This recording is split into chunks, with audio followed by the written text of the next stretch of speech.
Hello and welcome to GastroVision. I am Dr. Qazi Suhail. I am from Government Medical College, Srinagar. Today's topic is high-resolution manometry. And in this topic, I will teach you the basic parameters in esophageal manometry and how to apply these parameters in diagnosing esophageal motility disorders. So let's start with esophageal manometry. What is esophageal manometry and what is the difference between conventional esophageal manometry and high-resolution manometry? Esophageal manometry is a diagnostic test that is used for the measurement of pressure and muscle contractions inside a hollow viscous.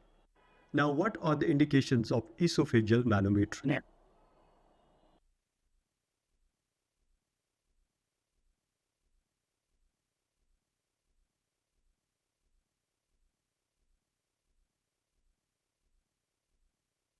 Dysphagia, non-cardiac chest pain without mechanical obstruction, ulceration, inflammation, GERD in the pre-op evaluation of anti-reflux procedures.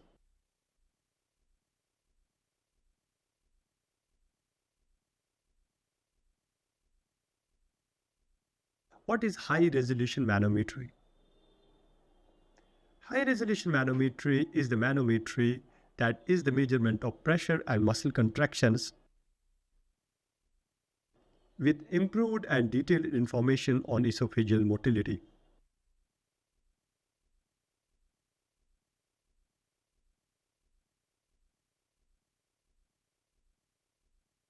It is considered as a gold standard for the diagnosis of esophageal motility disorders.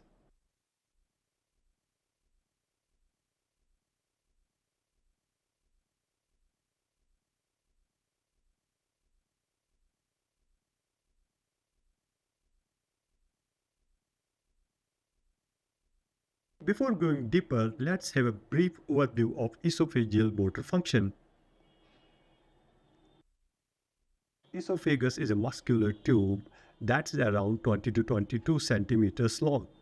It has both skeletal and smooth muscle components. The proximal 5% contains only striated muscle. The middle 35 to 40% contains both striated as well as smooth muscle, while as the distal 50 to 60% contains only smooth muscle.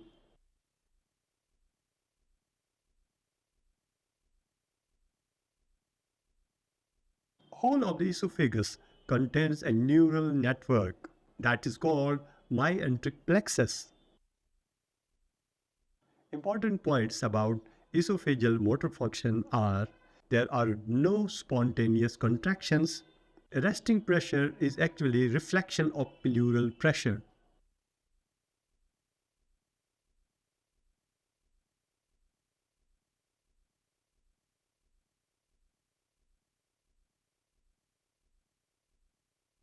The propagation of peristaltic waves is not seamless. That means the peristaltic wave is not seamless but in segments. That's why we have contractile segments.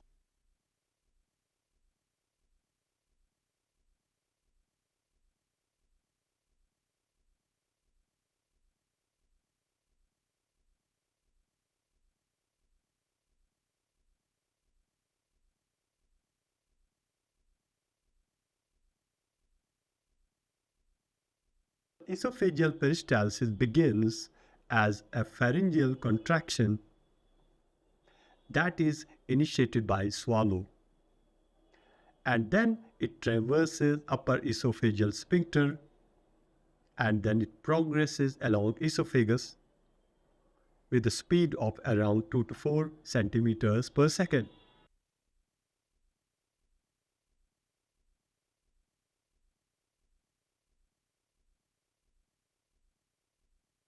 And one more important thing that is a cardinal feature of peristalsis is deglutative inhibition.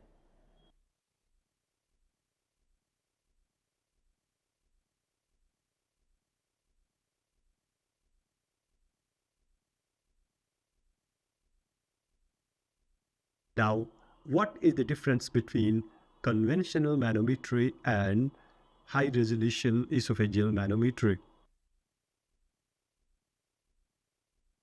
It depends on two things.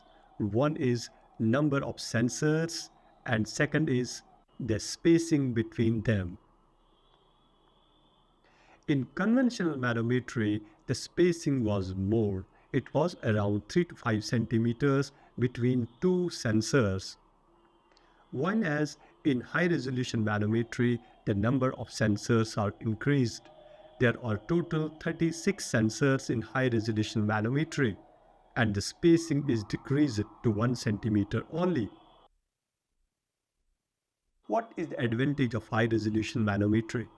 It also measures upper esophageal and lower esophageal sphincter functions, and it is relatively easy to interpret. The execution is faster, but it is expensive. Now, what is APT? Esophageal pressure topography.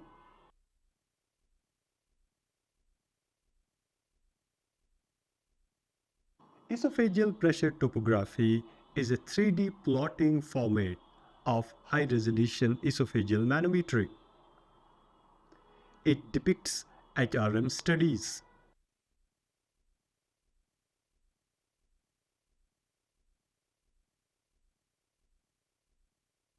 It actually interpolates pressure between sensors and creates a pressure continuum. The pressure magnitude is indicated by colors. Like we have Vibgyan.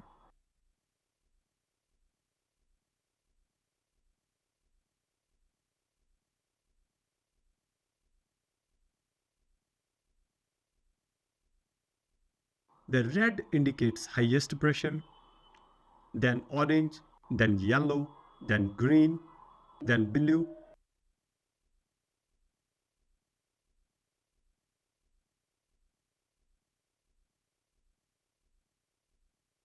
In APT, on x-axis, it depicts time, while as on y-axis, length and location of esophagus is depicted.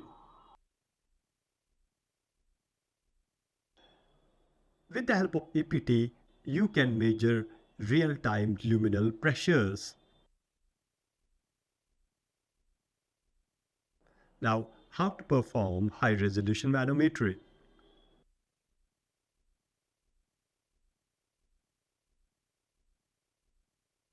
For HRM in the preparation, patient should be fasting for about 6 hours. If you are suspecting achalasia, then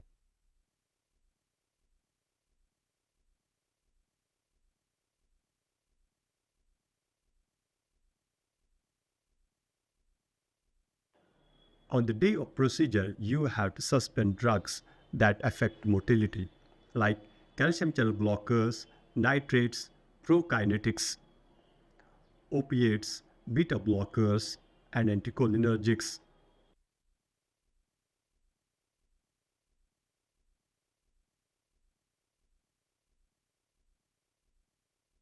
And an informed consent should be taken.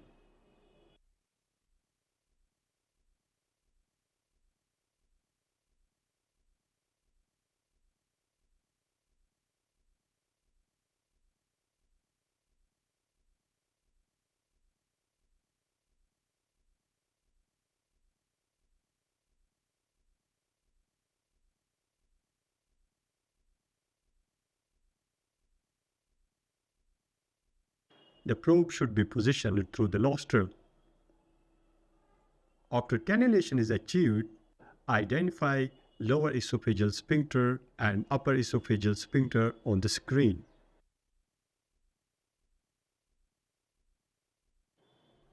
After identification of upper and lower esophageal sphincters, you need to measure baseline pressures.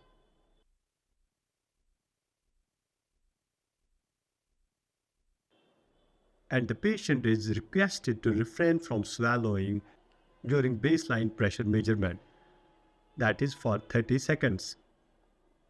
And after that, the measurement starts. You give 5 ml sips in spine position and 10 measurements are to be taken.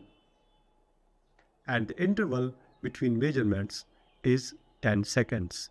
Now let's understand what are contractile segments.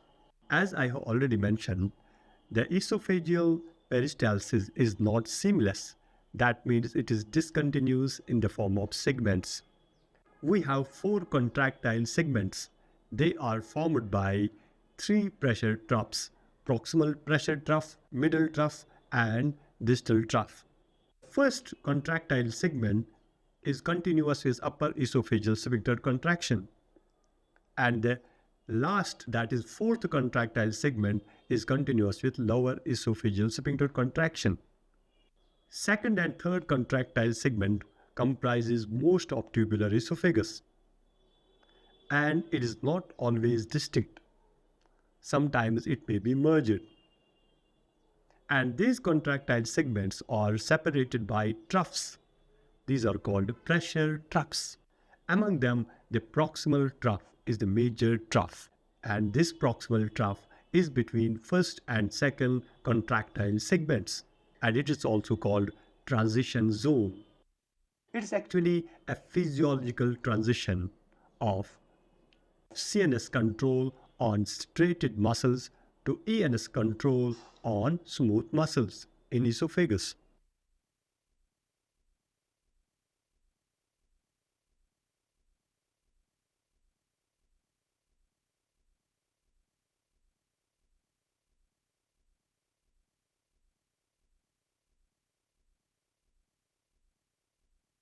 Now coming to an important parameter, that is integrated relaxation pressure, or IRP. For understanding integrated relaxation pressure, let me show you the pressure between these two red lines is the pressure of lower esophageal sphincter. You can see two red lines. I'm marking these two red lines. The pressure between these two red lines is the pressure of lower esophageal sphincter. And you can see prominent crural diaphragmatic contractions. You can also see I have marked two more red lines, and in these two red lines above there is pressure of upper esophageal sphincter. It is continuous pressure. You can't see any contractions here. Only thing you can see, there is a gap, that is there is a decrease in pressure initially. That is because of swallowing. You can see at 0 seconds, you can see it here, there is a gap. And for 10 seconds, you take minimum lower esophageal sphincter relaxation pressures, whether these are continuous or discontinuous. The integrated relaxation pressure is the average of these 4-second pressures, which are lowest lower esophageal sphincter pressures. The 10 measurements are taken, that is 10 swallows are taken. It is the mean of these 10 swallows that is called integrated relaxation pressure. Now coming to contractile deceleration point. For that, let me show you there are two lines. You can see it here, tangential lines. It is one slanting line. This actually depicts the velocity of the peristaltic wave. That's also called contractile flow velocity. Now it is less steep. In the later seconds, this slant is getting less steep. And you can see a point where the steep changes from more steep to less steep. This is called contractile deceleration point. And this is the point where there is change in velocity, there is a change in steep, that is transition from rapid flow of peristaltic velocity to slow flow of peristaltic velocity. This occurs because it leads to formation of phrenic ampulla. Phrenic ampulla is very important form. It is the effaced, elongated and elevated lower esophageal sphincter to accommodate the incoming food material. Normally, it's within 3 centimeters of the proximal edge of lower esophageal sphincter.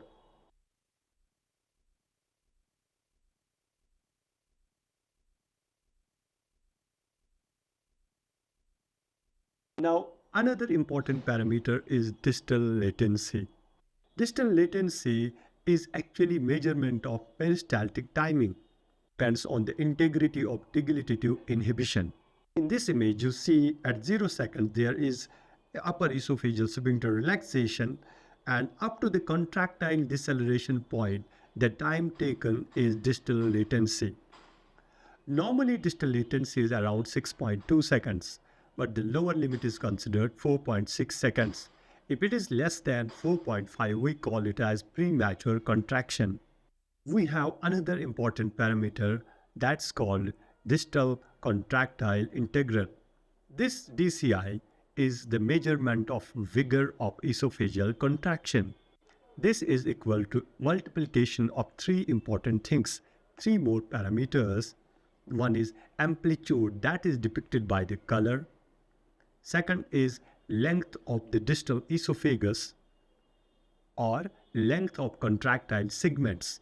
Second and three segments are considered as the effective contractile segments, and the contractile duration.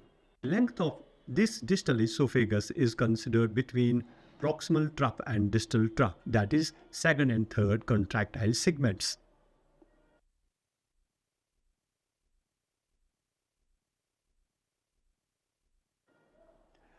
Normally, DCI is equal to 450 to 8000 mmHg second centimeter. If DCI is less than 450, then we call it as weak peristalsis. If it is less than 100, then we call it as failed peristalsis. In both these conditions, we call ineffective peristalsis.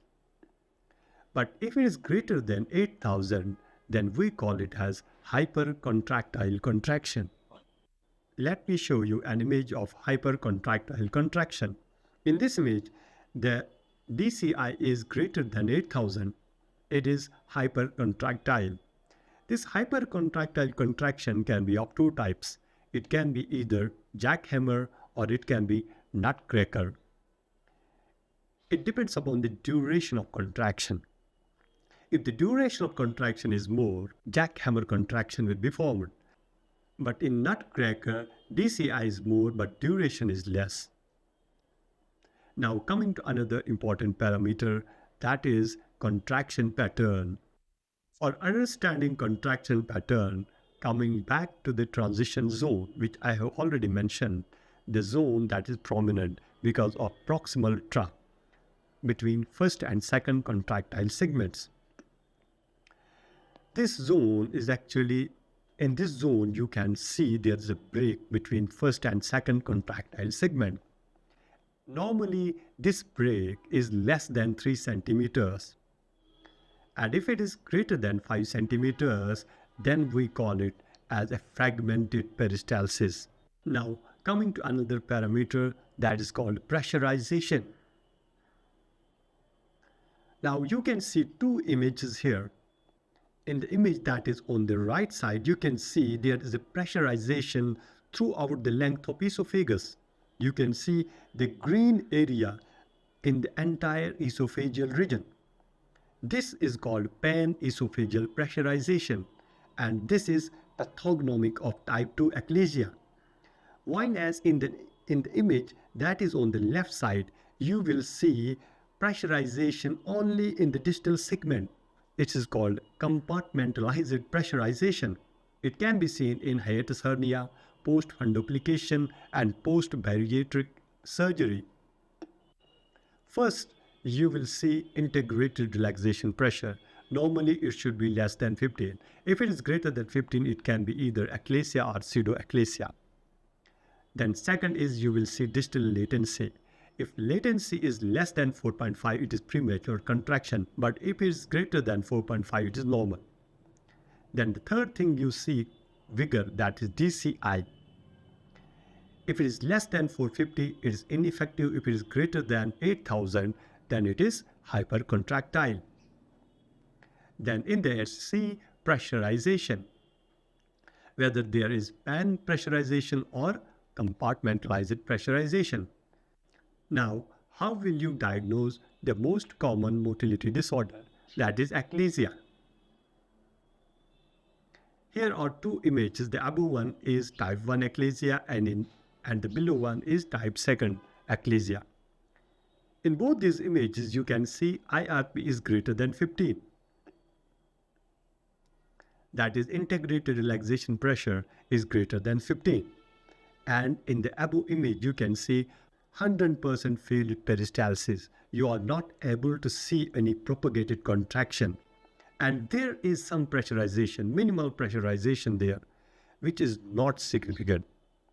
In type 2nd, you can see IRP is greater than 15. The machine calculates IRP itself.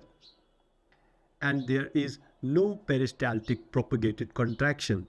But you can see pan-esophageal pressurization. Now coming to type 3 achalasia. In this also you will see IRP greater than 15.